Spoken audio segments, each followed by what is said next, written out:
કેવું હોય છે કે જ્યારે બાળક નડતું હોય, ક્યારેક કામ કરવામાં નડે, ક્યારેક ખરીદી કરવા જાય, શોપિંગ કરવામાં બાળક કનડતું હોય તો એને મોબાઈલ આપી દઈએ છીએ અને એનું જ ગંભીર પરિણામ ઘણીવાર આપણે જોયું છે. પણ તેમ છતાં પણ કેટલાક લોકો છે જે સુધરવાનું નામ નથી લેતા અને વરવા પરિણામ ભોગવવા પડે છે. આવું જ કંઈક થયું આજે સુરતમાં કે જ્યાં એક બાળકી તેને મોબાઈલ આપી દીધો. માતા શોપિંગ માટે ગઈ હતી, બાળક કનડગત કરી રહ્યું હતું અને એ વખતે એને મોબાઈલ રમવા આપી દીધો અને ત્યારબાદ એ બાળકી ગુમ થઈ ગઈ હતી અને હાહાકાર મચી ગયો. પરિવારનો જીવ તાળવે ચોંટી ગયો. પોલીસમાં જાણ કરવામાં આવી.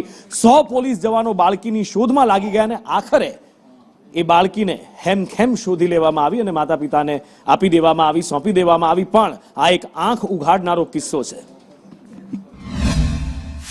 100 जितने पुलिस कर्मियों की टीम बनाएगी पूरे पांडेसरा विस्तार में उनको सीसीटीवी देखने के लिए, और जितने भी व्हाट्सएप ग्रुप बने हुए हैं जो मजदूर वहाँ पे काम करते हैं, सोसाइटी वाले, उनके व्हाट्सएप ग्रुप है, उनमें बच्ची का फोटो सर्कुलेट किया।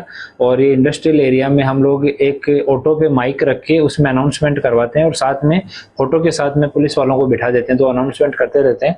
तो जब ये अनाउंसमेंट कर रही थी पुलिस, तो एक अभिषेक दुबे नाम के व्यक्ति हैं जिनका दुकान है, उनको अनाउंसमेंट सुना तो उन्होंने एक बच्ची को देखा और उन्होंने अपनी दुकान में बच्ची को बिठाया और पुलिस स्टेशन में उन्होंने इमीडिएटली जान किया।